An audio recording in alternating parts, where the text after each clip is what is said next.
তো hey guys, কি খবৰ আপোনালোকৰ? তো আজি হৈছে শাওণ মাহৰ তৃতীয়টো সোমবাৰ। তো আজি যাই আছোঁ মানে ডক্টৰেশ্বৰৰ চাইডত, মানে কি তাত আজি বলবম পূজা আছে, তাত যাম মানে।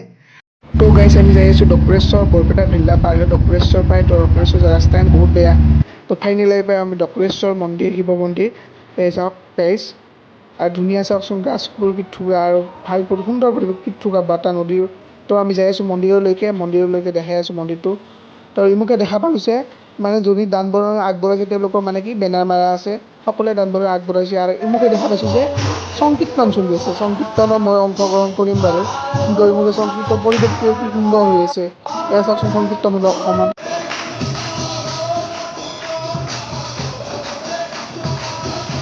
তো সংকীৰ্তন গাই আছে আৰু ইমুকে লগতে তাত মানে কি সকলোৱে গা ধুই নতুক পানী অৰ্পণ কৰি আছে, মানে কি বলবমৰ পানী অৰ্পণ কৰি আছে। তো ইমুকে মই অকণমান সংগত কৰি ৰ'ব গাইছে, অকণমান সংগত কৰি আছোঁ সিদ্ধান্ত এবাৰ কাৰণে কিবা ভাল লাগে তেওঁলোকে শুধৰাব পাৰ বস্তু।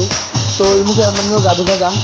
এইটো ইমুকে আহিছোঁ পাৰদেশ গাইজ, মানুহবিলাক ইমুকে মানে কি পূজা কৰি আছে, গা চা ধুই ইমুকে বলবম পৰা গা চা ধুই পূজা কৰি আছে। তো আমিও গ'লোঁ নদীত ইমুকে, ধুই চাওক নদীৰ পৰা গা চা ধুই টিপি পাই কেনে মূৰ্তি আছে ভূটান পাই গাইজ, উপায় নাই।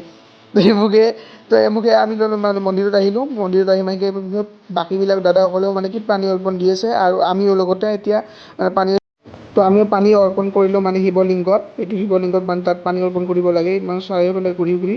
তো ইমুকে খিচাৰি খাব দিলে আমাক মন্দিৰৰ তৰফৰ পৰা, কি ধুনীয়া ধুনীয়া খিচাৰি। আৰু ইলেকশ্যনৰ গাইজ খালি গেম খেলি আছে 2টা বজাত, চাওকচোন গাইজ। আৰু মুগে আমাৰ বাবু মুৰ্গী খিচাৰি খাব লাগছে, আৰু ময়ো খাওঁ ৰ'ব গাইজ খিচাৰি, ভোকো লাগছে দাম মস্ত। সেই এতিয়া দিছে ন টেষ্টি টেষ্টি খিচাৰি দিছে, তো মজা লাগছে।